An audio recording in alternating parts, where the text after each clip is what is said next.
Hola, profe.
Buenas noches. Buenas noches, profe. Más, ¿cómo están? Bien, sí, señor.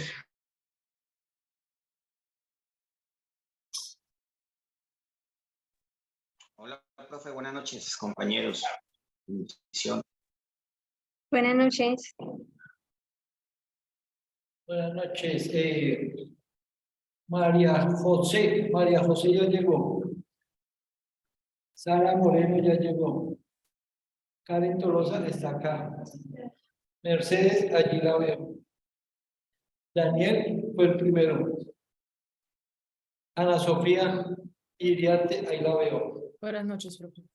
Buenas Ana noches, profe. Sofía, Ana Sofía, mientras que llamo ahorita, ¿puedes ir cantando? Sí, para amenizar un poquito. Sandra, ¿dónde está? No está. Margarita, sí está. Javier, ay, Javier no está. ¿Supieron lo que Javier tuvo un accidente? Si pueden, por favor, ayudarnos a orar por Javier.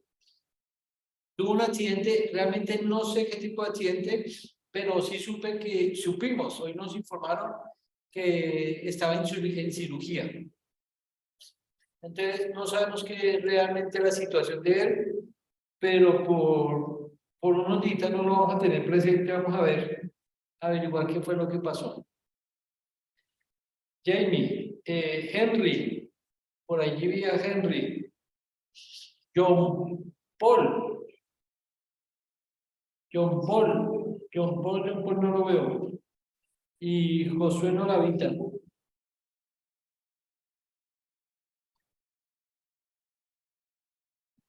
Ay, aquí alguien no tengo a Moreno, Jonathan Sanders Moreno. Y no tengo a Jaime Bernal. Mira, ¿a qué hora salieron tantos estudiantes?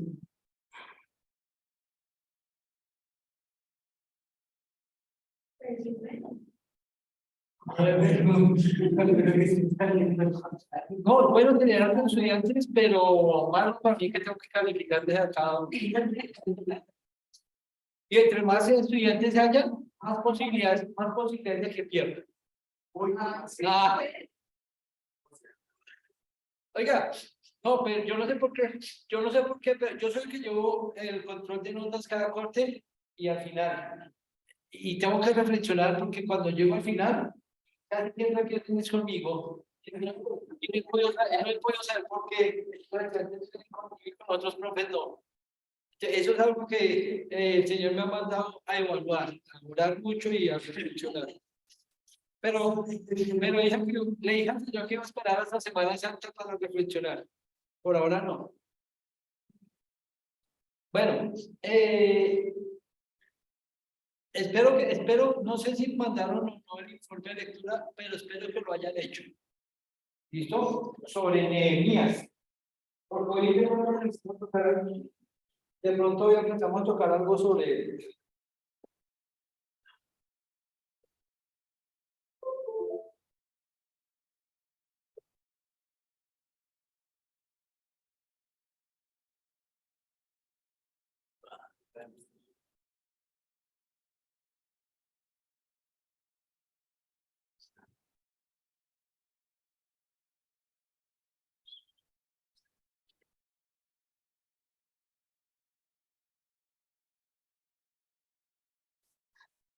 Bueno, la presentación que tengo hoy es muy cortica.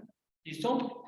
Entonces, espero que puedan tomar apuntes porque voy a ir mostrando algunas cosas muy paulatinamente, pero es más lo que vamos a dialogar y necesito que me acompañen o me ayuden más bien a leer algunos pasajes bíblicos. Hoy vamos a estar hablando sobre los fundamentos bíblicos de la administración. Pues básicamente cuando uno habla de los fundamentos bíblicos de la administración,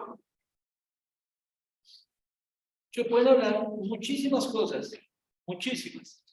¿Listo? Entonces, lo vamos a hacer muy práctico en el sentido de que inicialmente vamos a mirar de pronto algunos pasajes o algunas definiciones generales y algunos pasajes, y de esos pasajes, entre todos vamos a construir principios y elementos de la administración, para que luego en el desarrollo mismo de la asignatura, cuando veamos algunos temas muy concretos, podamos incluir esos mismos pasajes. Pero esos pasajes nos van a ayudar para el desarrollo de toda la asignatura. 1 Corintios 4:2 es uno de los, pues no la base, pero sí nos ayuda a entender un poco la importancia de la administración dentro de la iglesia o dentro de las entidades paraeclesiales. Dice el pasaje, ahora bien, se requiere de los administradores que cada uno sea hallado fiel. Cuando nosotros lo miramos en Corintios, o lo miramos no solo en este pasaje, sino lo miramos en muchos otros pasajes, vamos a encontrar el concepto de administración como un don. ¿Perdón? Que parte del servicio, pero se necesita o se debe tener ese don de la administración. Y todos nosotros, por el hecho de ser cristianos, deberíamos tener el don de la administración. ¿Sí? En la iglesia lo conocemos más como la mayordomía. Y todos debemos ser mayordomos. ¿Mayordomos de qué? ¿De qué cosas somos mayordomos? ¿Qué cosas administramos? Finanzas, tiempo, recursos que están dentro de unas finanzas. ¿Qué más administramos? Talentos, dones, habilidades. Talentos, dones, habilidades. ¿Qué más? A los hijos, dice que los hijos son herencia de Jehová, hay que saberlos administrar también. A los hijos, a la familia. Sí. Listo. A la familia, muy bien. ¿Qué más?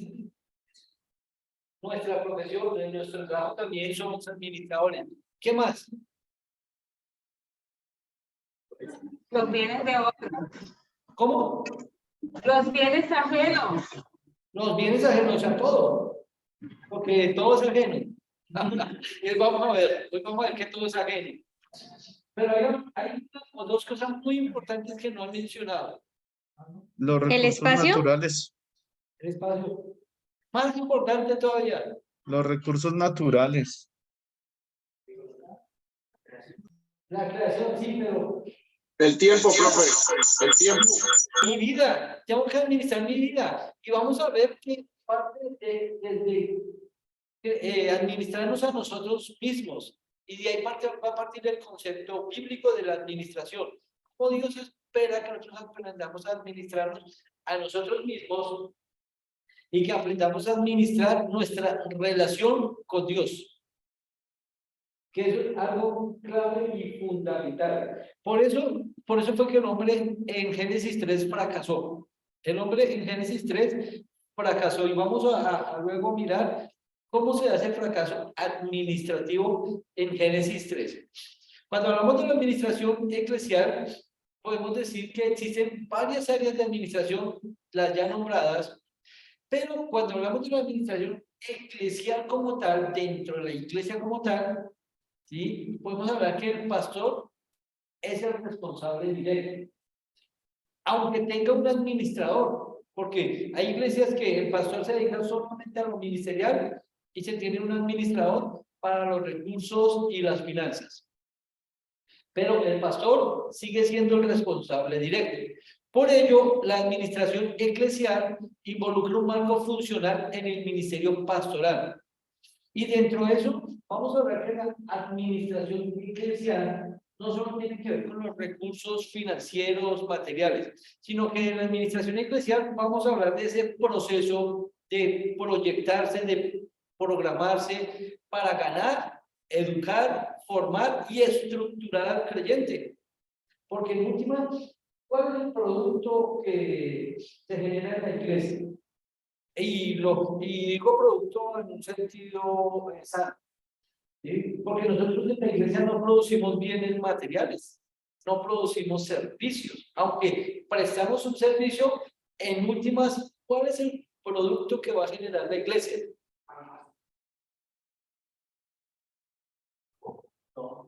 No porque los hermanos se crean, no, sí, pero verlo desde el punto de vista de incrementar una iglesia a través de no pasar. Claro, pero el papel de la iglesia no es formar a las personas en el evangelio. La iglesia proclama el evangelio y hace que las personas puedan ser consolidadas en el evangelio. La iglesia no nació para extender el reino. Esa misión o esa visión que tienen muchas iglesias, yo las he leído, de hecho, yo he asesorado a algunas iglesias y cuando miremos ese tema vamos a ver ejemplos, porque hay iglesias que dicen, la misión de nosotros como iglesia es extender el reino de Dios o establecer el reino de Dios, ¿sí? Y ganar y alcanzar a todas las naciones para Cristo. Se cometen dos errores ahí. Uno, la iglesia no tiene y nunca va a poder ni extender el reino ni establecer el reino. Eso es una mentira. La iglesia no puede hacer eso ni está llamada para hacer eso. Porque quien puede extender el reino o puede establecer un reino es el rey. Es el rey. Ustedes han visto que los siervos son los que van a el reino. Es el rey que dirige y extiende los reinos y establece los reinos. Nosotros, los siervos, estamos llamados a proclamar el reino, a anunciar el reino, pero no ni lo establecemos ni lo extendemos. El Espíritu Santo es el que convence y transforma. Claro.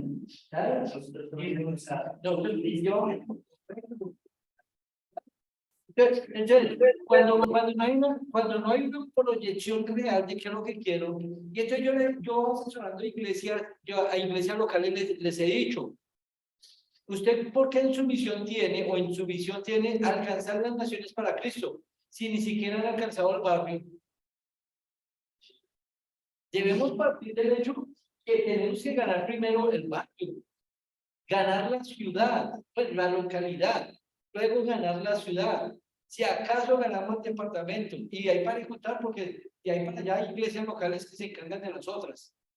Nosotros si fuéramos más objetivos, tenderíamos a limitarnos en nuestro campo de acción. Henry. Sí, profe.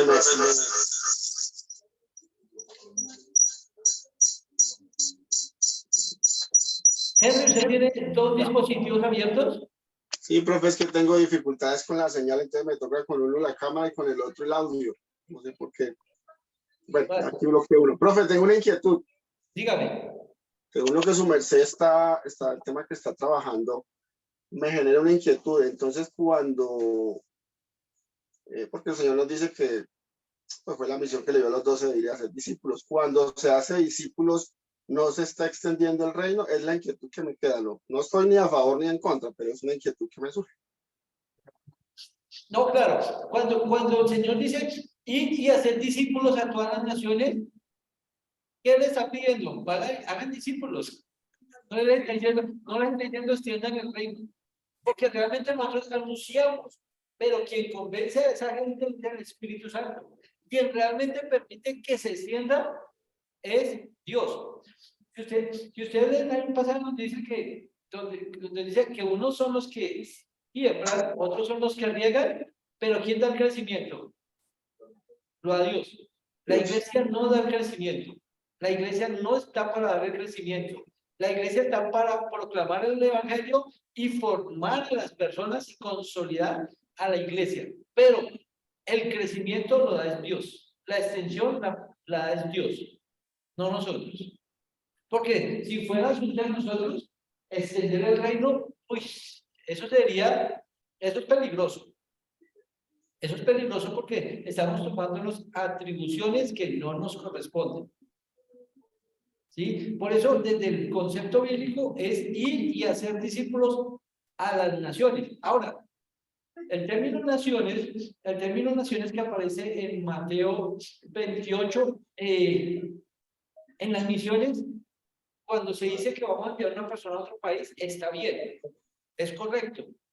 Pero el término que utiliza Mateo no es el de países, no es el de mandar personas e ir a hacer discípulos a otros países, sino dice a otras naciones. Pero, ¿a qué se refiere con otras naciones ahí? ¿Alguien sabe?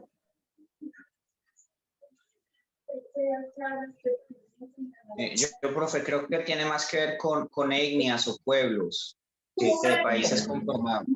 Correcto, etnias o pueblos. Resulta que aquí, por ejemplo, la ciudad de Bogotá como ciudad tiene muchas etnias, tiene muchos pueblos dentro de la misma ciudad.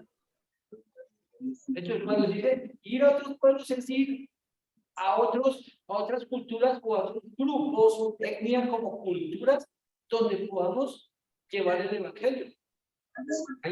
Porque en la época que se escribe ese pasaje, no existían las naciones como las conocemos hoy en día.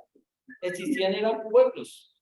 Y existían el imperio romano que estaba lleno de varios pueblos, pero no había naciones en el sentido que las conocemos hoy. Profe, aquí mirando, googleando, dice que el conjunto de los habitantes de un país regido por el mismo gobierno.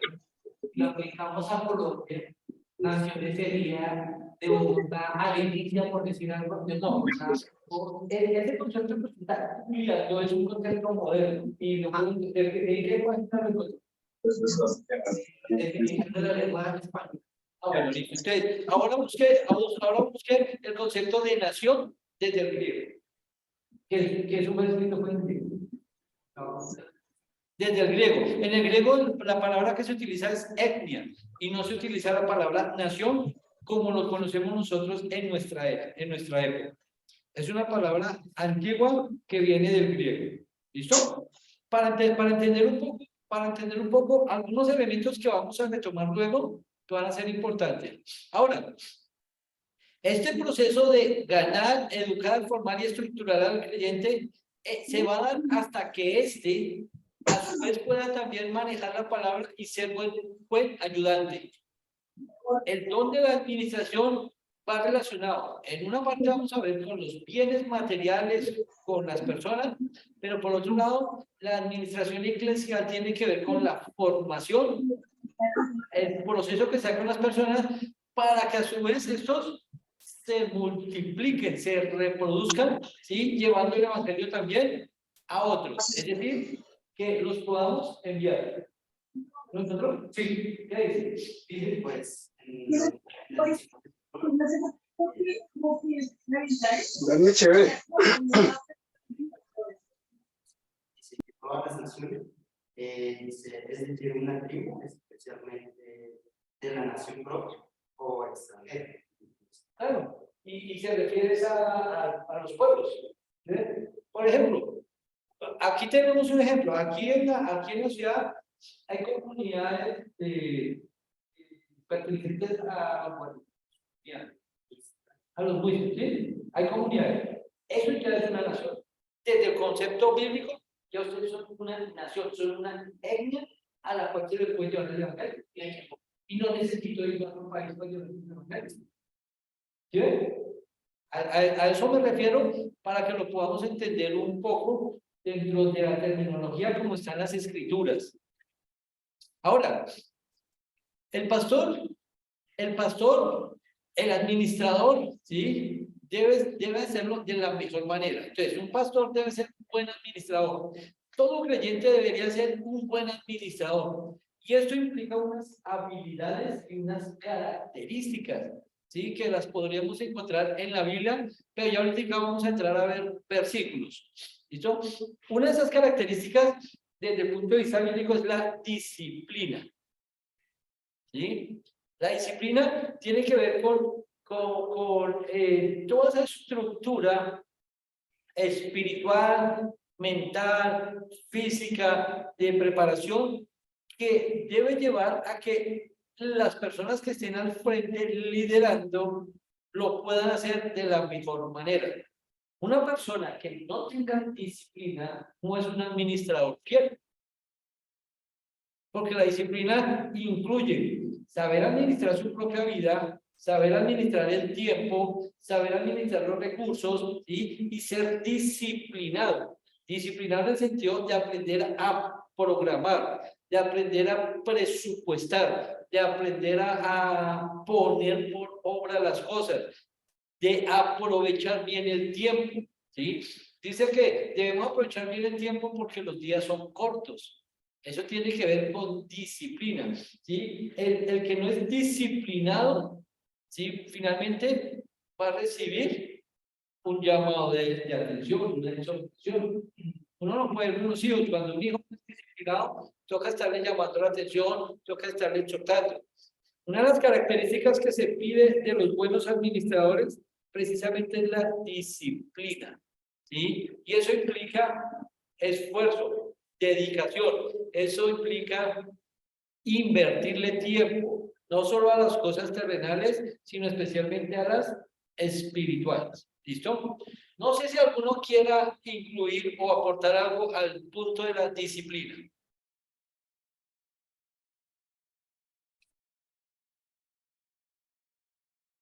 ¿Qué piensan de la disciplina? Yo pienso que primero debe disciplinarse uno mismo, saber controlar para sí mismo tener como que esa autoridad para poder. Bien, ese por está bien. Sí, tiene que ver con muchas cosas. Imagina que la disciplina tiene que ver incluso con controlar las emociones. Y eso es tan difícil.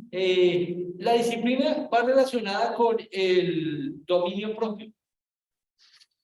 Sí, yo en alguna oportunidad hice un estudio sobre eso, el dominio propio, y llegué a la conclusión de que de los frutos del Espíritu Santo es el más difícil que esté en nosotros, por varias razones. Dominar la mente. ¿Quién puede dominar la mente? ¿Quién puede dominar, decir, no, es que eso no lo voy a pensar? uy, ese pensamiento está malo, me lo va a quitar. Yo creo que ninguno es capaz de dominar su propia mente. Por eso dice que debemos someter nuestros pensamientos a los pensamientos de Dios. ¿Sí? Jonathan Anderson. Sí, profe, estudiando un poquito acerca de la disciplina, se da uno cuenta o aprende uno que a veces la misma disciplina supera los talentos y los dones, porque me explico, una persona disciplinada, cuando su carácter se forma en ciertas disciplinas y buenos hábitos, puede llegar mucho más lejos y avanzar que otra persona que tiene dones y habilidades, pero es muy desordenada, muy descuidada. En su libro, ahorita que lo recuerdo hacia la ligera, Yokoi Kenji habla de la disciplina de los japoneses y habla de que no son superiores a los colombianos de ninguna manera, solamente que ellos sí son disciplinados y por eso tienen grandes logros, digámoslo así. Entonces esa parte de disciplina creo que también habla de la madurez de la persona.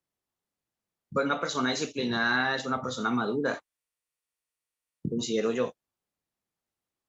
Claro, eso sí es cierto.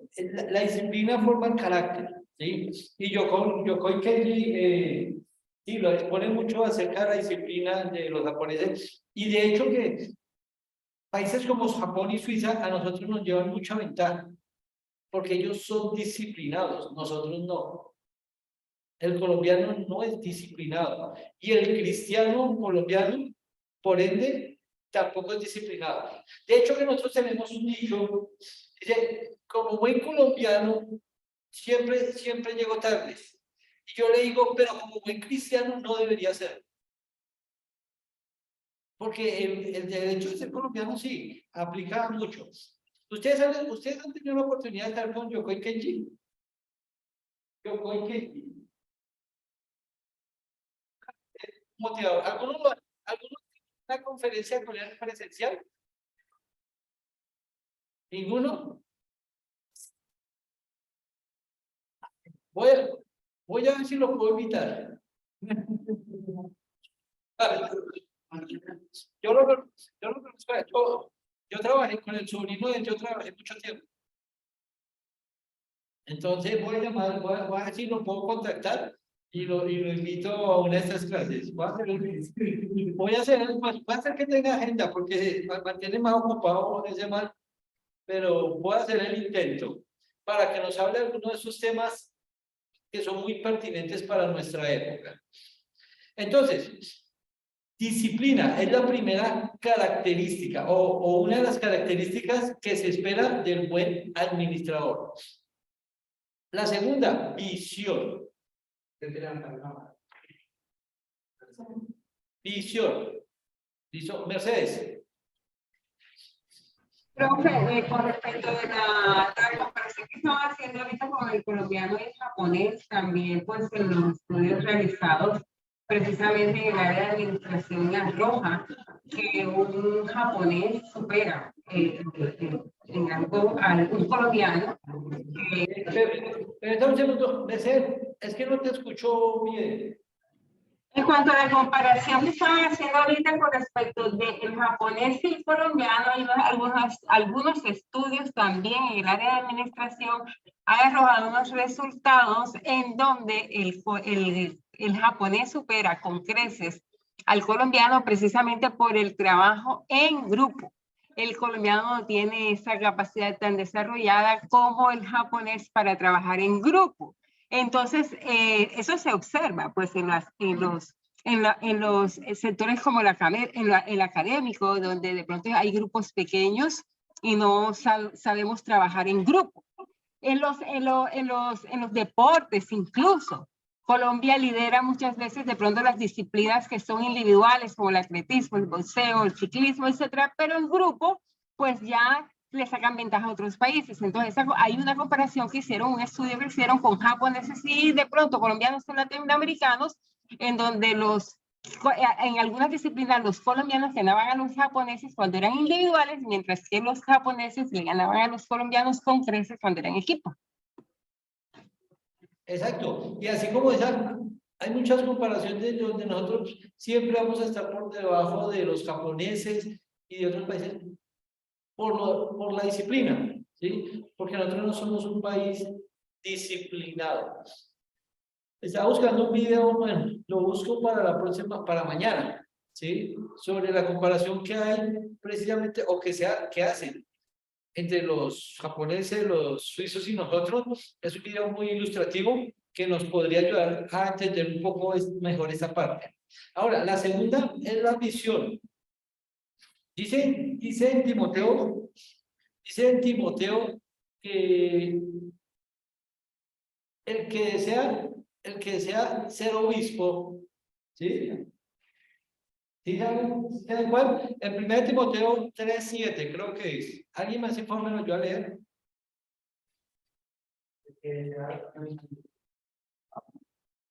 Bueno, sí, 3:7. También es necesario que tenga buen testimonio de los de fuera para que no caiga en el.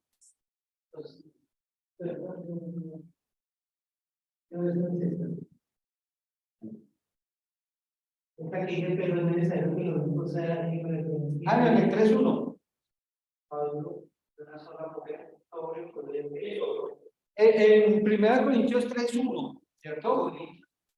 Primera de Timoteo 3:1, ¿sí? Dice, el que desea, El uno dice que para cada quien, si alguno anhela un obispado, bueno, ahora desea.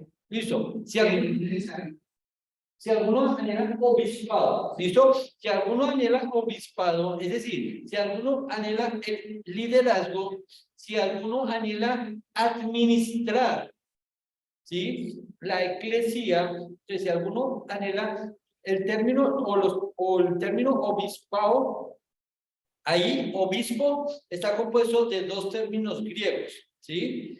Que quiere decir, uno quiere decir vista, ¿sí? Escopos, vista. Y el otro término significa por encima de, ¿listo? Es decir, el que anhela obispado debe ser una persona que tenga la vista por encima de todos los demás. Es decir, que pueda apreciar todo, que tenga una visión clara de saber hacia dónde los va a dirigir a los demás. El buen administrador debe tener eso, porque si un administrador no tiene una visión clara, no sabe qué quiere ni hacia dónde va, pues se va a perder. Y si se pierde, hace perder a todos los que lo siguen. Entonces, el obispo, el que lidera, el administrador, debe tener esa capacidad de poder mirar todo el panorama. Eso le va a permitir conocer todas las dificultades que va a tener en el camino. Le va a permitir visualizar cuáles serán las mejores opciones para encaminarse. Y de esa manera poder llevar a las ovejas, de poder llevar a sus seguidores, a las personas a feliz término. Por eso es que quien anhele ser el administrador o pastor o obispo o líder, porque puede ser líder de un grupo, puede ser líder de uno de los ministerios, ¿sí? Cualquier tipo de liderazgo que anhele dentro de la iglesia, esa persona debe tener visión. Partiendo de la vida de uno mismo, si yo quiero, soy un administrador de mi propia vida, yo tengo que tener una visión. Algunos lo llaman sueño. Es que debe tener claro tu sueño. No, debo tener clara mi visión. ¿Qué es lo que yo quiero y hacia dónde quiero ir? Uno pregunta, yo trabajo con jóvenes desde sexto hasta 11, jóvenes de 11 a 17 años más o menos. Uno les pregunta, oye, dentro de 10 años, ¿tú qué piensas que va a ser tu vida? Y se rascan la cabeza, miran para el techo y no sé, profe. Y entonces uno dice, bueno, son pelados, son adolescentes, de pronto no la tienen clara. Pero llega uno y pregunta a personas supuestamente maduras en la iglesia y tampoco saben para dónde van. Si uno no sabe para dónde va, pues cualquier camino le sirve, dice el dicho. Entonces, un buen administrador sabe para dónde va, sabe qué es lo que quiere conseguir. Y por eso, ya como entidad, como iglesia, tienen que haber unos objetivos trazados, tiene que haber una meta, tiene que haber una misión y una visión. Por eso yo les decía, cuando una iglesia local no tiene una visión aterrizada, pasan los años y los años y no cumple nada. ¿Por qué? Porque, como yo les digo, si la misión como iglesia local, yo soy ubicado en el barrio de X y mi visión es ganar a todas las naciones para Cristo, ¿cuándo lo voy a alcanzar? ¿La iglesia cuándo va a alcanzar eso? Nunca. Pero si cada iglesia local se propusiera, nuestra misión para el 2030 es ganar al barrio para Cristo, y se proponen ganar el barrio para Cristo, y la otra iglesia al otro barrio, y la otra iglesia al otro barrio, y la otra iglesia al otro barrio, entre todas podemos alcanzar una visión más amplia. Pero como no nos proponemos ganar el barrio para Cristo, usted vaya a hacer una entrevista. Es un estudio muy interesante que ustedes podrían hacer, algún día, decir, voy a averiguar eso. Analicen 10 iglesias, averigüen. En esas 10 iglesias, ¿cuántas personas del sector asisten a esa iglesia? Y se van a llevar sorpresas. Uno dice, oiga, ¿por qué la gente aquí del sector no viene a la iglesia?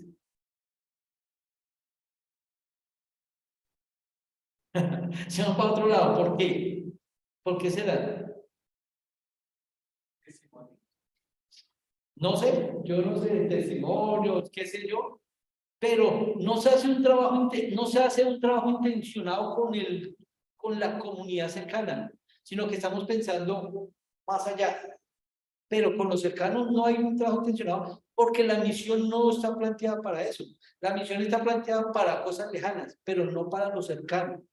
No hay una visión clara. Entonces, como visión, nuestro propósito debería ser extendernos desde adentro, paulatinamente, para ir ganando los alrededores, y vamos ensanchándonos. Ese debería ser el trabajo de la iglesia. Pero el trabajo de la iglesia, como les digo, no hay una visión clara, y por eso la iglesia crece de forma irregular. ¿Sí? Crece de forma irregular. Yo doy ejemplos de lo que yo he visto, de lo que yo he vivido. Yo conocí al Señor, o el Señor me rescató a mí en el año 1995 en una iglesia X. Me acuerdo tanto que yo, cuando llevaba como 2 meses, me bauticé y me vinculé al liderazgo, y a los 3 meses yo ya estaba predicando y enseñando en grupos. Eso fue un proceso muy rápido. Entonces, un día yo me cuestioné, como administrador de empresas, yo pregunté, ¿esa iglesia hace cuánto existe y cuál ha sido su proceso de crecimiento? Oh, sorpresa, que no tienen estadísticas, o no tenían estadísticas. No sabían cuántas personas habían. Hace 3 años, ¿cuántas personas habían? No sabían. Entonces, por ente no sabían, porque no hay una proyección, no hay una organización en ese sentido. Entonces, se hizo un medio estudio ahí y se calculó que había cerca de 3.500 personas. Cerca de 3.500 personas. Se proyectó, se supone un trabajo, se diseñaron los grupos familiares y se hizo una proyección que, si a partir de ese trabajo cada grupo ganaba tantas personas y se pusieron metas bajitas, la iglesia podría crecer en tanto porcentaje. Y entonces dijo, en 10 años la iglesia debería tener más o menos tantos miembros.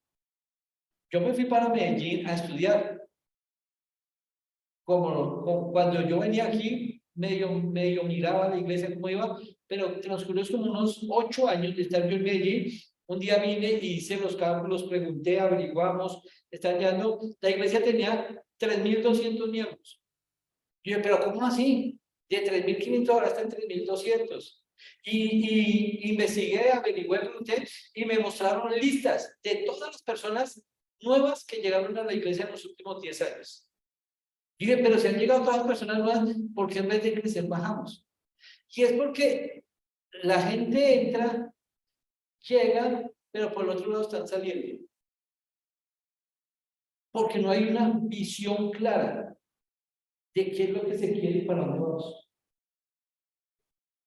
¿Sí? Entonces, por eso la visión es muy importante, pero la visión se hace a partir de una organización, plantear, controlar. Y las iglesias no llevan un control. Las iglesias creen que están creciendo, pero como no hay un control, pues la gente, así como entra, se van, y uno dice, uy, están llegando personas nuevas, uy, llegaron 10 personas nuevas, y el otro amigo, uy, llegaron 15 personas nuevas, y el otro amigo, uy, llegaron otras 10 personas nuevas, pero la iglesia no crece, la iglesia está ahí igual. ¿Por qué? Porque no hay visión. ¿Sí? Entonces, por eso hay que partir de ese otro principio, disciplina y visión. El tercer elemento tiene que ver con el equilibrio. ¿Sí? Y en ese sentido del equilibrio, en el sentido de la administración eclesial, es mucho más interesante, porque es un equilibrio para nosotros, entre lo terrenal y lo espiritual. Tiene que haber un equilibrio. Nosotros trabajamos para un reino que es espiritual, pero que a la vez se hace desde lo terrenal. Tiene que haber un equilibrio en las emociones. Tiene que haber un equilibrio en la manera como se distribuyen los recursos. ¿Sí? Tiene que haber un equilibrio en la manera en cómo se distribuyen los gastos. Y hay iglesias que económicamente se ven mal porque no tienen un presupuesto, no hay un equilibrio. Sencillamente reciben, oiga, por ratos les da la chiripiorca a algunos allá, a ratos a Daniel, a Margarita también, veo que la cámara les da una chiripiorca.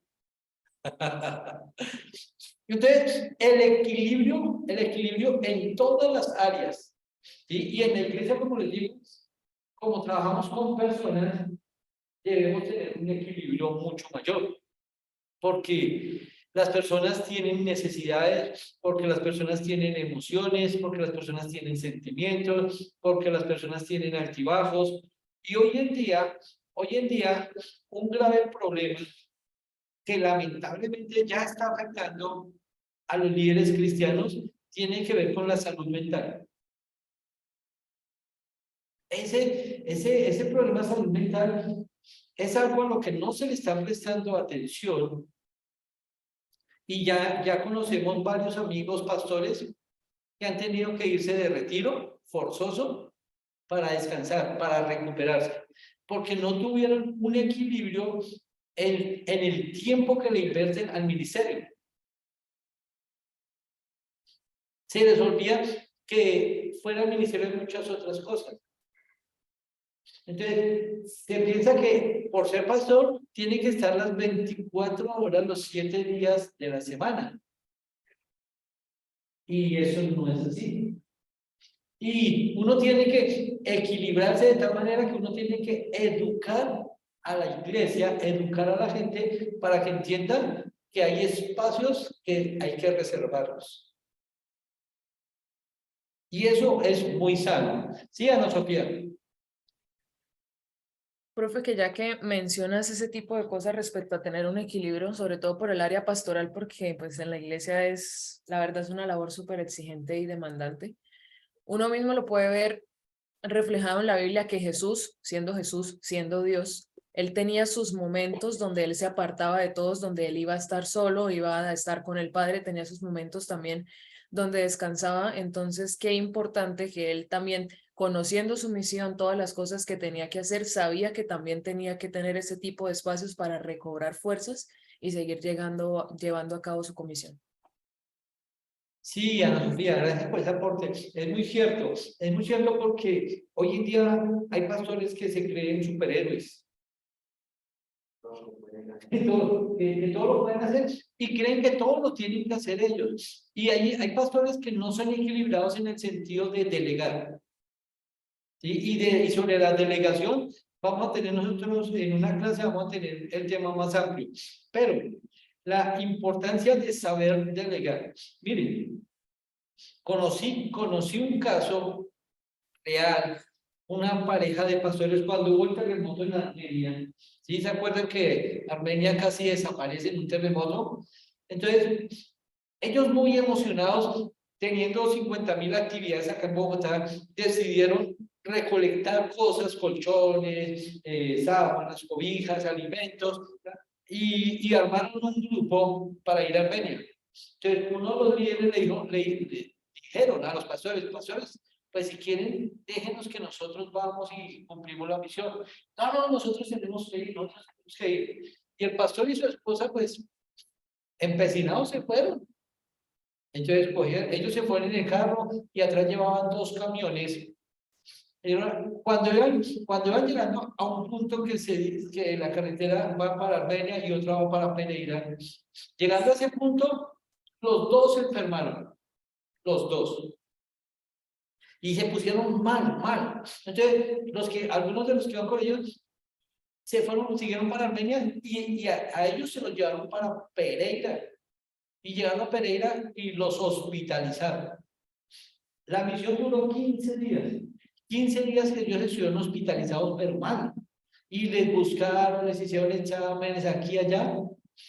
Y nunca supieron, no supieron, no daban qué tenían. No daban. Y exámenes y nada.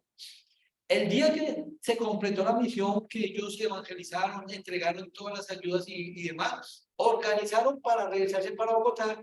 Y en el momento que ellos dijeron, ya estamos listos para irnos, llamaron a Pereira a avisarle a los pastores que ellos se iban a regresar para Bogotá, pero que alguien se iba a quedar en Pereira acompañándolos.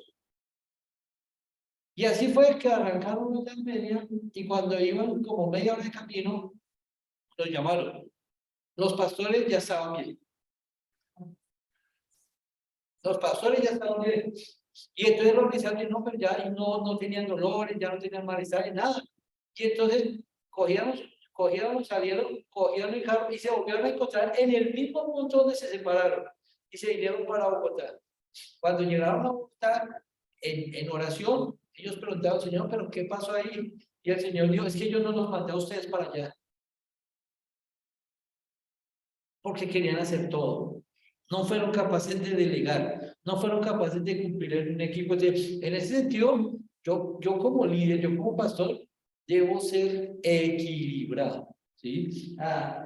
Hay veces se quejan de uno. Yo pastoreé en Medellín, fundamos iglesia con profesor Cristiano Otavo. Algunos de ustedes lo tuvieron como profe, a Cristiano Otavo, con otra amiga ya, mi esposa, fundamos iglesia, pastoreamos. Pero eso sí, yo siempre les decía a ellos, hoy no los quiero ver en la iglesia. ¿Por qué? No. Hoy no los quiero ver. Y una vez a la semana los mandaba y yo no los dejaba hacer arrimar a la iglesia. Tienen que descansar, vayan y hagan otra cosa. Yo me preocupaba por ellos porque yo no los quiero ver todos los días en la iglesia. Ustedes tienen otras cosas que hacer. Y la preocupación que yo debo tener también por el otro. Eso es equilibrio. Eso es ser equilibrado. Aprender a sopesar las cosas, delegar y que todo el equipo descanse. Que todo el equipo esté equilibrado en el tiempo que invierte en el ministerio. De vez en cuando hay que apagar eso. De vez en cuando hay que apagar eso. Yo los miércoles en la noche y los viernes en la noche, a mí me puede escribir el que sea. Y a mí me han dicho, bueno, pues usted apaga el celular o deja de contestarlo durante 3 o 4 horas. Y si es algo urgente, me hacen llegar la noticia como sea. Pero es mi tiempo de descanso y yo descanso. ¿Sí? Y los domingos de la tarde es para mi familia. Y me dicen, no, es el tiempo que uno reserva. ¿Listo? Miren, en el equilibrio hay algo que se enseña mucho en las iglesias y tiene que ver con las prioridades. ¿Cuáles son las prioridades que nos han enseñado a nosotros? Primero, Dios. Segundo, familia. Tercero, Tercero, ¿ah? El Mi salud. trabajo a la Mi salud. salud. Tercero, mi salud. Porque si yo estoy enfermo, ¿cómo voy a ir a trabajar? Voy a servir. Mi familia, tercero, la salud. Cuarto, el trabajo. Y quinto, la iglesia. Y entonces algunos ponen, así se encrespan. ¿Cómo que quinto la iglesia? Ni claro. Porque si yo no trabajo, no como. Porque si yo no trabajo, la iglesia no me va a mantener. A menos que yo trabaje en la iglesia. Si mi trabajo en la iglesia, pues ya el cuarto lugar es mi trabajo que queda en la iglesia. Pero si yo no sirvo en la iglesia, no trabajo en la iglesia, tengo otro trabajo, tengo que invertir el tiempo en mi trabajo. Entonces, primero, Dios. Segundo, la familia. ¿Sí? Segundo, la familia. Ahora, hay una confusión entre primero Dios y las actividades de la iglesia. Hay personas que creen que tienen primero a Dios porque se la pasan en la iglesia. Y eso no es cierto. Eso no es cierto. No podemos equipararlos. Primero Dios es el tiempo que mi relación con Dios, el tiempo de oración, de lectura de la palabra, que estar yo bien con Dios. Luego mi familia, ¿sí? Hoy invierto el tiempo en el trabajo, mi salud. Y luego en el resto del tiempo yo administro, digo, estas horas voy a servir en la iglesia. Y dedico tiempo. Pero hay factores que ven que uno está estudiando, uno está trabajando, que le dicen, papito, ya está dejando porque usted está dejando de todo y recuerden las prioridades. Dios, la familia, la iglesia, no estamos aún por encima del propio trabajo. Claro, no, por eso digo. Y le dicen a uno que me ha pasado, le dicen a uno, usted está dejando de Dios por causa del trabajo. Claro, el asunto es este, mire, si el trabajo, si yo soy sabio y mi trabajo va a ir de domingo a domingo, yo lo pienso, yo no acepto ese trabajo, porque tampoco es que me va a esclavizar.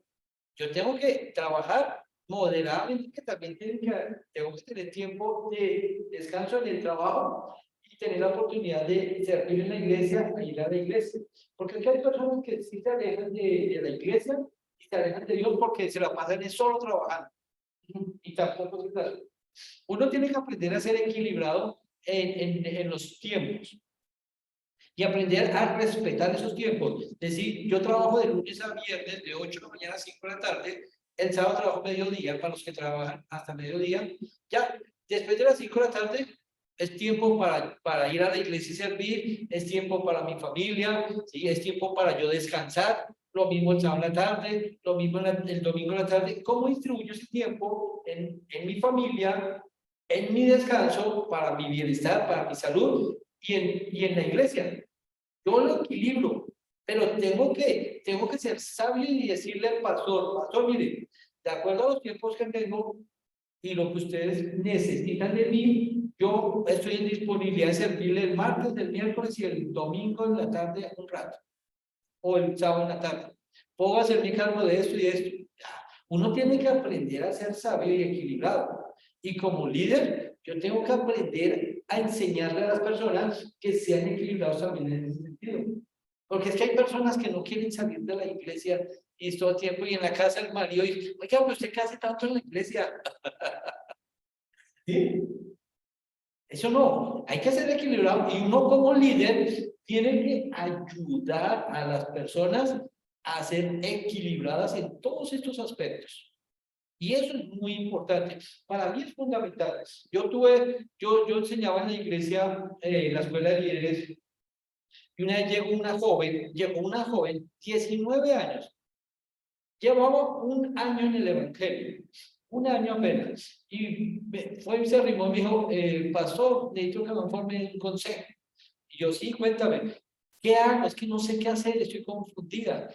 ¿Por qué? Me dice, porque es que por tradición, mi familia siempre se reúne los domingos en la tarde. Por tradición, nos reunimos, almorzamos, vamos a un parque, compartimos. Pero resulta que ahora me vinculé al grupo de jóvenes y el líder de jóvenes me dijo que todos los domingos tenía que venir a la iglesia de 2 a 5 de la tarde. Y yo le dije, y pues negocia. Me dijo, no, es que ya le dije a él, dice que no, o que tengo que venir o que no puedo estar en el liderazgo de los jóvenes. Yo le dije, pues mira, si me estás pidiendo el consejo a mí, va primero la familia antes que el ministerio. Si el pastor accede y tú quieres, puedes decirle, un domingo voy a estar con mi familia y el otro domingo vengo al grupo. Si no se puede, pues ahí sí la verdad, si me lo preguntas a mí como líder y pastor, pues yo te sugeriría que sigas reuniéndote con tu familia por testimonio. Porque donde tú dejes de reunirte con ellos, lo que haces es causar un choque familiar y haces que ellos no quieran saber del evangelio. Entonces, eso, siéntate y habla con el líder de jóvenes y explícale y negocia con él y lleguen a acuerdos.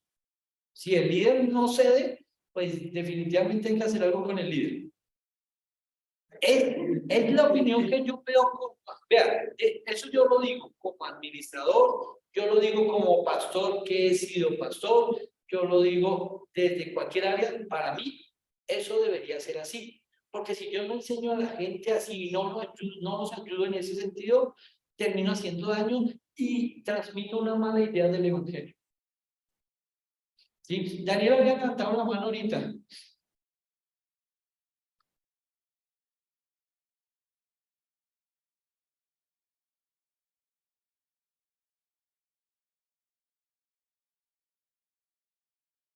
Daniel. Profe, después de que hable Daniel, me da la palabra, por favor. Pero no sé si Daniel va a hablar. Si no, John Alexander. Ah, se le dañó el micrófono. Bueno, John Alexander profe. y luego John Paul. Profe, es que conocí de primera mano y de hecho estuve en esa iglesia que no tiene nombre iglesia, mejor dicho, una iglesia X, dijo el profe, donde la visión de la iglesia es espectacular y todo el mundo desde que llega lo meten en la visión de la iglesia, que era el punto anterior, pero no tienen equilibrio definitivamente porque allá se ponen a las personas a trabajar y trabajar y trabajar para la visión de la iglesia y no hay equilibrio, por ejemplo, en lo familiar. Son muchas personas que salieron de allá y salen todavía donde la iglesia los absorbió, donde la familia dice, desde que este hijo mío, desde que este esposo, desde que este hermano mío se volvió cristiano, en esa iglesia lo perdimos, porque mantiene allá y perdió los ambientes de familiares, de compartir, de celebrar, de hacer nada, de tener ocio y jugar parques, no, ellos siempre están ocupados, los enseñan a ser muy disciplinados, pero a seguir la visión de la iglesia. Y eso es un error gravísimo, gravísimo, porque después de que se dañan relaciones interpersonales y relaciones familiares por la iglesia, entonces la iglesia no está cumpliendo su verdadero propósito, no está haciendo las cosas bien. Bien, John Alexander, sí, muy cierto. John Paul. Pues es que yo tengo como un comentario ahí adicional. Lo que pasa es que desafortunadamente tanto la iglesia como uno de miembro de la iglesia a veces cae en el error no sé cómo decirlo. Bueno, uno ve la iglesia como una empresa sin verlo directamente de esa forma. Entonces uno se compromete a hacer cosas, piensa que cumplir con ciertas cosas es como mostrarle a la iglesia o al pastor ciertos resultados y la iglesia se conforma como eso, como un lugar de fama, como un lugar donde yo puedo demostrar lo que sí puedo hacer para mostrarle a los demás.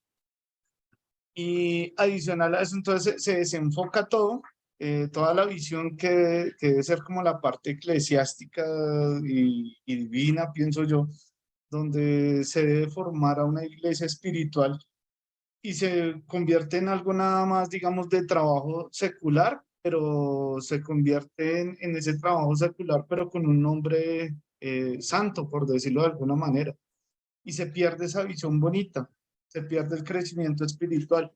Entonces, a veces inclusive, sin el ánimo de que me malinterpreten, el hecho de estudiar en la universidad o de tener ciertos conocimientos se convierte, digamos, en un estatus para la persona o para el creyente, donde de alguna manera, sin darse cuenta, empieza a pisotear a los demás o hace que se crea que puede escalafonar como santamente, ¿no?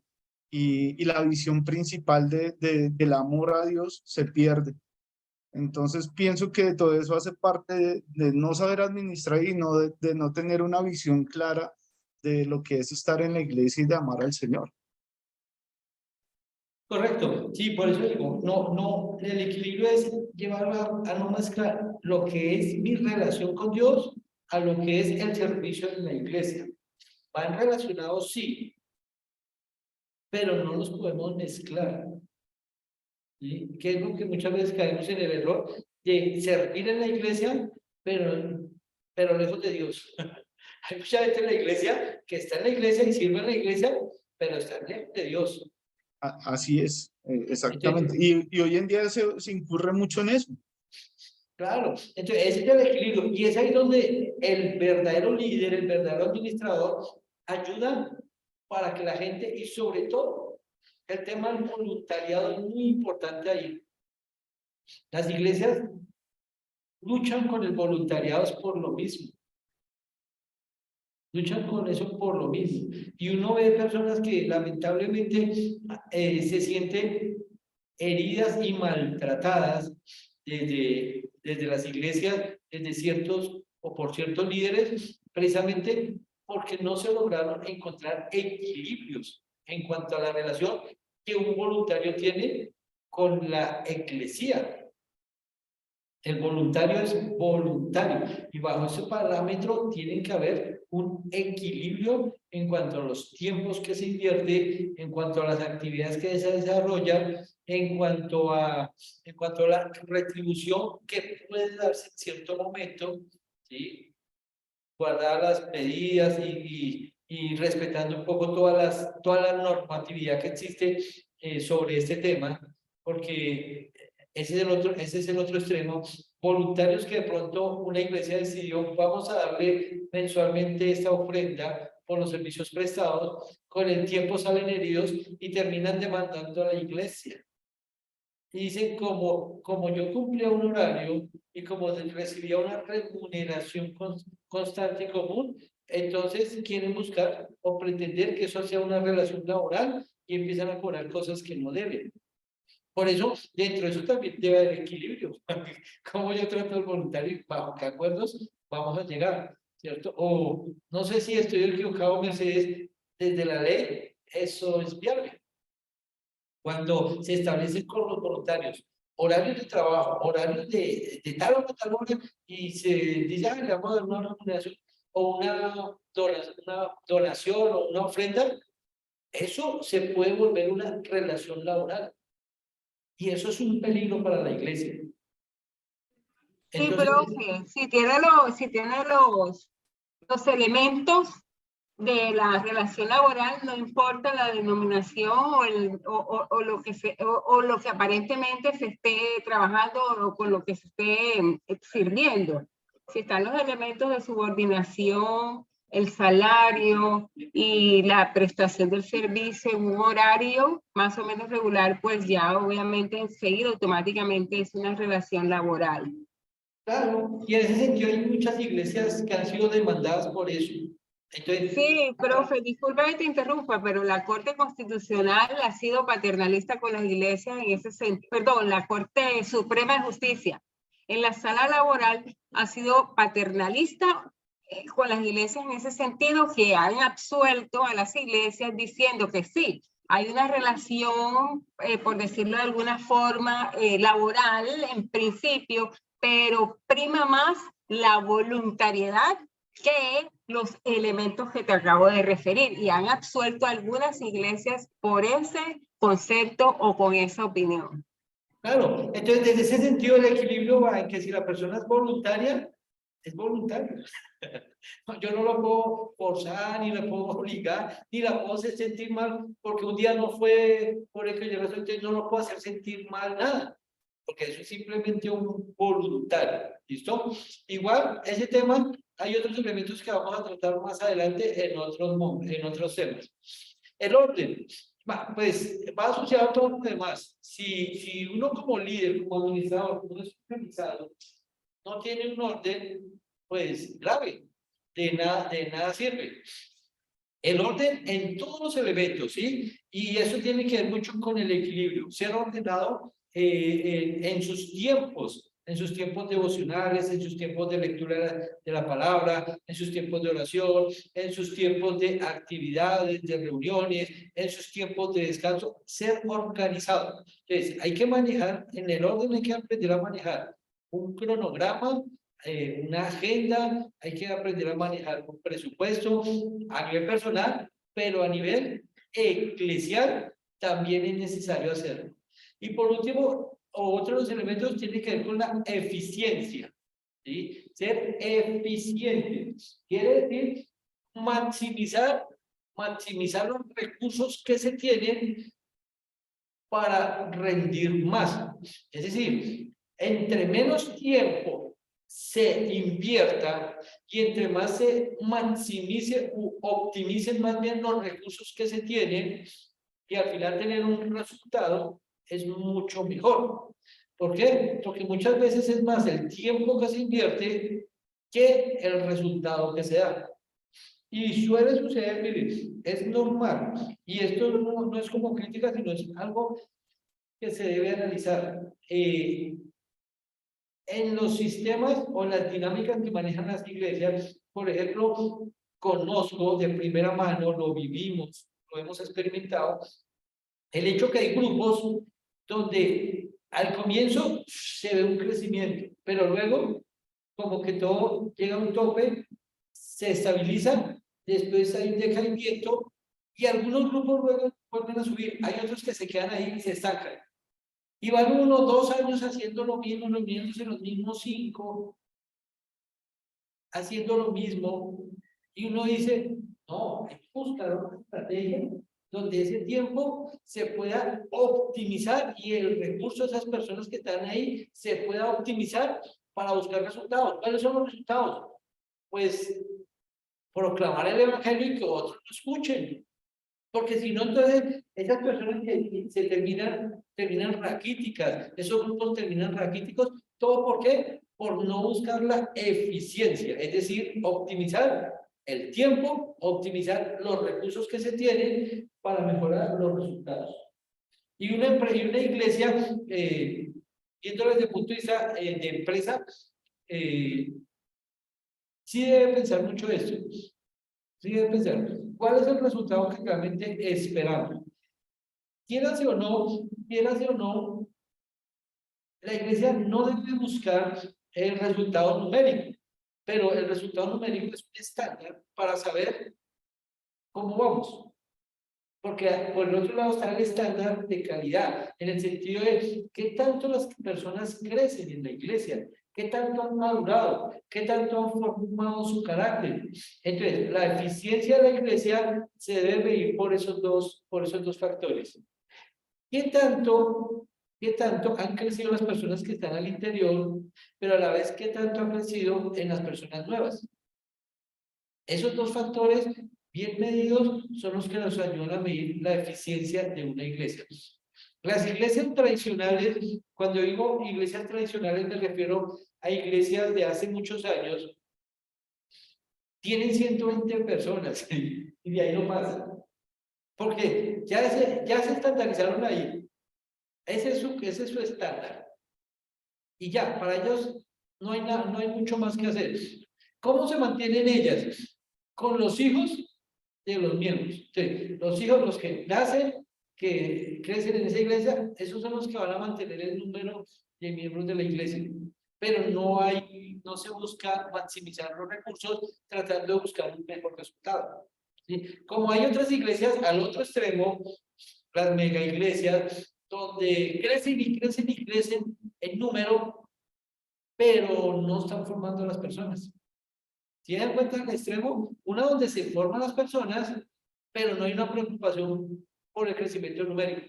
Otras donde crecen numéricamente, pero no hay una preocupación por la formación de las personas. Y hay otras que están un poco en el equilibrio, en el centro, que es lo óptimo. Crecer numéricamente, pero lograr que las personas que estén ahí se mantengan, permanezcan fieles a Dios y sirviendo en la iglesia. John Alexander. Profe, un comentario. Quería hablar del tema de, por ejemplo, de los eventos en la iglesia. A veces se trabaja muchísimo para un evento, se esfuerza la gente, los pone a trabajar, se pone a trabajar decorando, eso genera también gastos presupuestales y a veces el resultado no es el esperado. Así que también el tema de eficiencia, hay que tener cuidado con el tema de los eventos, porque uno a veces se invierte mucho con respecto de los resultados que se esperan y que no se dan. Y otro a veces se entretiene a la iglesia de evento en evento y la iglesia como tal está acostumbrada a, como a esos impulsos emocionales de que va a venir alguien, de que va a pasar algo, de que esto, y no se trabaja lo que tú decías como en la parte de la formación. A veces en las iglesias se gasta mucho presupuesto en eventos y cosas y para la foto en el Face, pero más bien, por ejemplo, subsidiar es algo que nos ha gustado hacer aquí. Los que no pueden comprar, adquirir su material de discipulado, pues lo subsidiamos, invertimos en la persona para que se edifique, para que crezca y eso pues a la final va a traer a futuro un mayor crecimiento en la iglesia. Sí, en efecto. Yo no estoy en contra de las actividades que se hagan. Conozco actividades que han sido muy buenas y han dado muy buenos resultados, pero tampoco estoy de acuerdo con el otro extremo, donde las iglesias se dedican a hacer actividad tras actividad y muchas actividades, pero no hay un propósito. Cuando no hay propósito detrás de lo que se hace, terminamos cansando a las personas. Y eso no es eficiencia. La eficiencia es que se haga lo que se haga sin poner carga en las personas ni terminar agotándolos, pero sí que haya una motivación de querer hacerlo luego. Eso es lo mejor que podemos nosotros buscar, que las personas realmente la próxima vez digan, realmente quiero estar en la actividad para hacerlo, ¿sí? Porque realmente hay gusto en lo que se hace. Daniel y Margarita. Es que en ese punto creo que lo que menos sabemos hacer es lo que tenemos que hacer y es hacer discípulos. Y ese es el tema, porque nosotros estamos muy preocupados por el crecimiento, porque la gente gane. Hace unos días hablaba con un pastor y le decía, si uno analiza el ministerio de Cristo, Jesús no fue exitoso. Jesús tuvo 12 personas, se le quemó una y después de que él muere en la cruz, le toca quedarse otro tiempo, volver a recogerlos, volver a hablar con ellos después de 3 años y medio y todavía seguirles invirtiendo tiempo a ellos. Y nosotros lo que menos hacemos es eso. Nosotros estamos preocupados porque gane, gane, gane, gane, pero el hacer discípulos, que es lo que lleva tiempo, es lo que nosotros no estamos concentrados en eso. Es lo que hace el grupo más pequeño de nuestras iglesias. Hace unos días estaba leyendo unas estadísticas y las iglesias retienen más o menos del 7 al 10% de lo que evangelizan o de lo que ganan. Esa es la tasa de retención. De un 100%, las que mejor lo hacen llegan al 7 o a máximo al 10% de tasa de retención de nuevos creyentes en una iglesia. Y eso es alarmante porque cuando uno se da cuenta, analiza empezando por la iglesia local donde uno asiste, lo que menos se trabaja en hacer es discípulos, porque eso lleva tiempo y nosotros estamos acostumbrados, no, hagamos, este año vamos a hacer 4 eventos para ganar, vamos a hacer todo esto y bueno, ¿y cuánto tiempo vamos a usar para consolidar esa gente? Y ahora hay otro factor que a mí particularmente me preocupa mucho. Estamos muy preocupados por ganar y no muchas veces por consolidar lo que ya tenemos y llevarlo a eso que ya tenemos, que se vaya a un desarrollo de cristianos. Y no está mal ganar, pero si Dios puso, dice, Dios ha puesto ya personas en nuestra iglesia, nos ha dado personas en nuestra mano, pero no los, ni siquiera a esos los hemos consolidado, por eso es que muchas veces ellos no se sienten ni siquiera motivados, ni a veces entienden la importancia de ser ganados, pastoreados y mentoreados. Sí, muy cierto. De hecho que yo tuve la oportunidad de dar una enseñanza sobre discipulado el año pasado y yo le explicaba eso. Yo les dije al pastor, a los que están ahí, yo les dije, ustedes deberían hacer un ejercicio, por 2 años no hagan ninguna actividad, por 2 años no hagan ninguna actividad. Y me dijeron, y entonces le dije, por 2 años dedíquese cada uno de ustedes, son 8 líderes, cada uno dedíquese por 2 años a formar un discípulo. En 2 años están ustedes 8 y los 8 discípulos suyos son 16.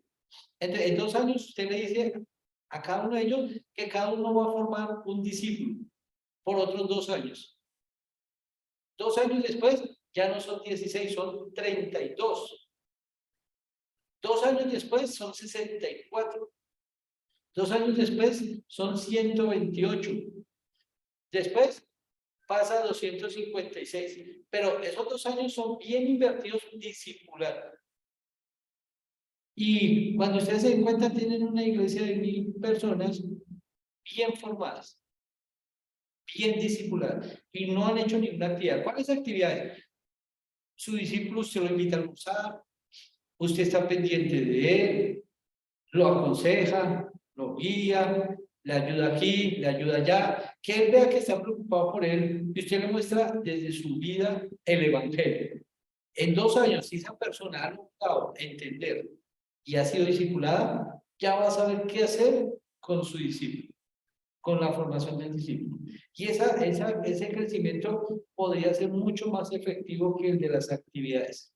Y luego, si ustedes quieren hacer 1 o 2 actividades al año, como para congregarse, reunirse, fortalecerse como grupo, aparte de los cultos, que es lo principal, pues háganlo, pero que sea bien programado.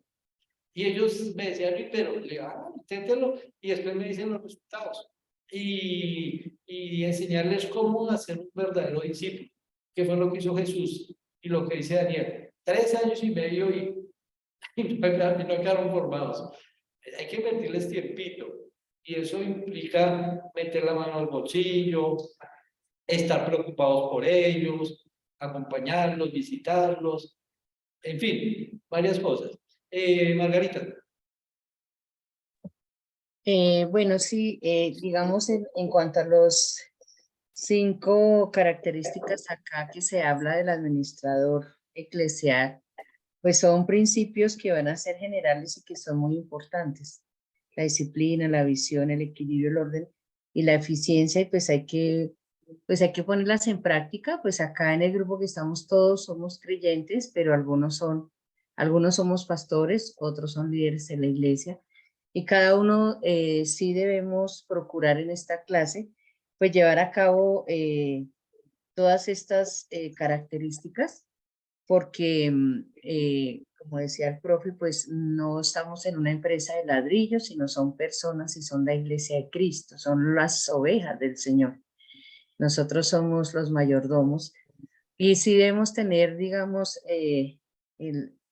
la relación íntima con Dios para que Él nos guíe, porque yo creo que en todas estas lo que Dios nos llama también es administrar también los dones de los hermanos, de las ovejas, porque Dios ha derramado dones diferentes. Entonces, en los dones que Dios ha entregado, sí debemos tener, yo en este momento hablo en mi posición de pastor, tener, digamos, la sabiduría y el liderazgo para administrar esos dones que Dios le ha entregado a la iglesia, y asimismo cada uno según su don va creciendo y va dando para edificación del cuerpo de Cristo.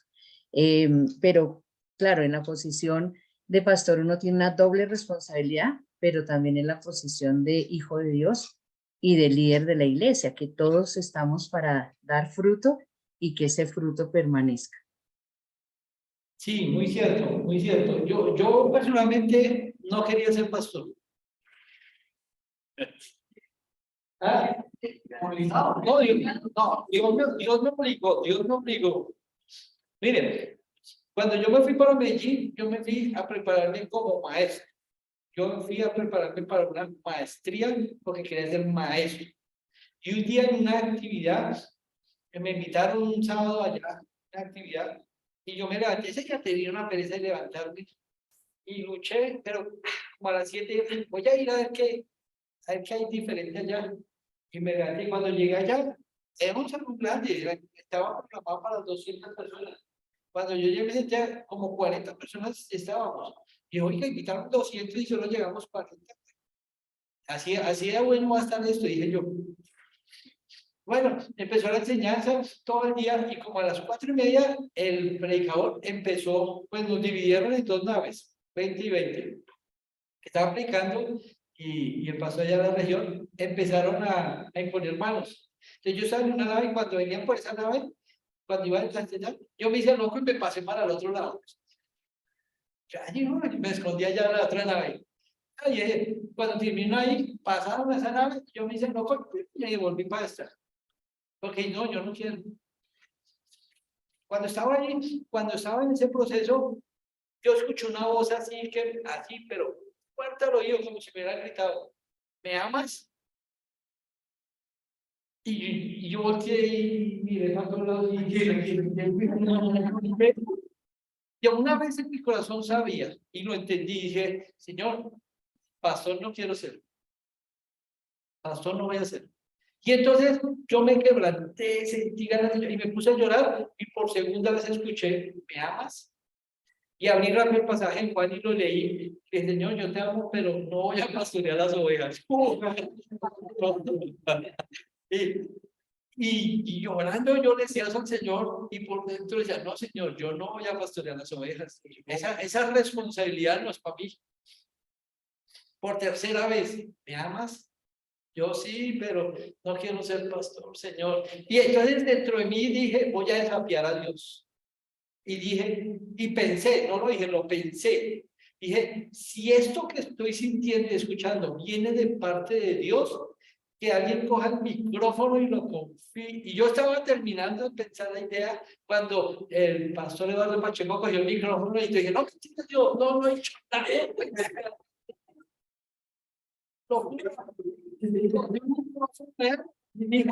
Y así lo dijo, de su no. El día de hoy invitamos 200 personas, pero estuvimos ayunando y orando toda la semana y dijimos, Dios, que solamente vengan los que van a ser pastores. Yo no. Y salí de ahí y dije, Señor, no voy a ser pastor. Y me fui yo como niño regañado, no voy a ser pastor, esa responsabilidad no es para mí. Y me fui todo el camino pensando en eso. Cuando llegué al seminario, y yo iba entrando y salía un profesor, Javier, muy buena gente, muy pastoral, muy como un padre. Y entonces se quedó mirándome y me dijo, ¿quieres hablar de algo? Y yo, bueno, sí, don Javier, charlemos. Y entramos, nos pusimos a hablar. Yo dentro de mi iglesia le cuento lo que me pasó, pero qué tal que él me diga que sí. No le cuento mejor. Y nos pusimos a hablar de muchas cosas. Y entre la charla y charla, él abrió la Biblia en Efesios 4:11. Cuando empezó a leerlo, me dijo, ¿te gustaría que habláramos de este tema? Y yo, no. Me dijo, sí, hablamos del tema. Y entonces empezó a explicarme varias cosas. Y me dijo, cuando tú viniste a Medellín, ¿qué querías hacer? Yo le dije, maestro. Y me abrazó y se puso a llorar. Y yo le dije, ¿por qué llora, Javier? Y me dijo, porque sé la lucha que tienes.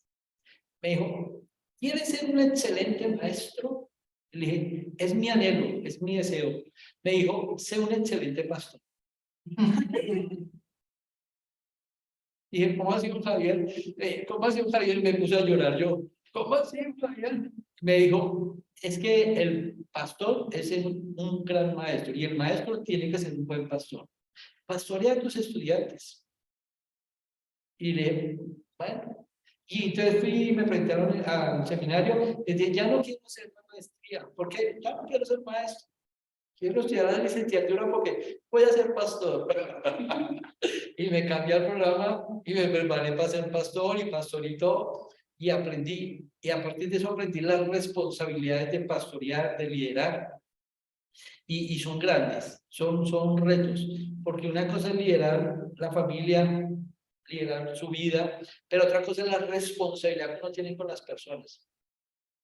Eso es muy serio. Y cuando estemos delante del Señor, Dios no nos va a preguntar, oye, ¿cuántos miembros tienes tu iglesia? Oye, ¿cuántos éxitos conseguiste? No, nos va a preguntar, oye, ¿qué pasó con las personas de la iglesia? Por eso Pablo, cuando se despidió de la iglesia, en Hechos, la iglesia de Mileto, Pablo les dice, soy libre de la sangre de ustedes. Se juega las manos y dice, hasta hoy yo les enseñé lo que tenía que enseñarles. Pero hoy soy libre de sangre de ustedes. De aquí en adelante no son mi responsabilidad porque ya estoy pronto a morir. Y Pablo se fue de ahí y efectivamente al poco tiempo murió. Y es la responsabilidad mía como líder. ¿Qué voy a hacer como líder, como administrador, con las personas que están a mi cargo? ¿Estoy preocupado por ellas como personas? ¿O estoy preocupado de la iglesia como una organización?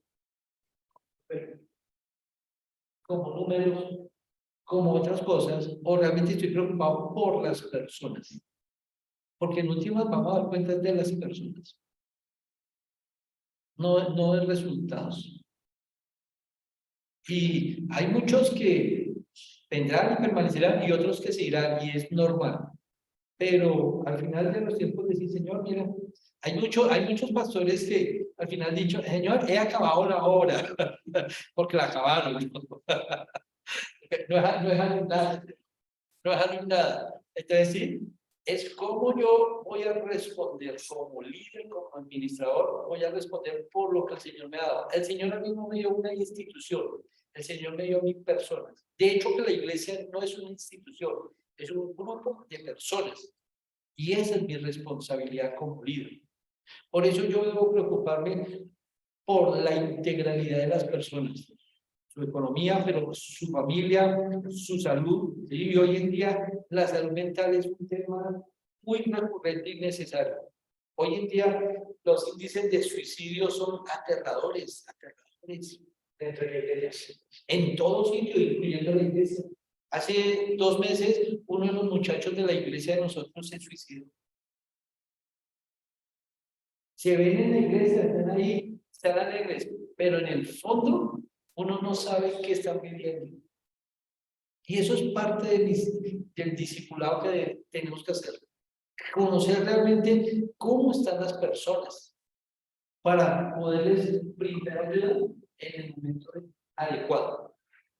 Por eso de la administración eclesial es mucho más serio y profundo que simplemente administrar. ¿Listo?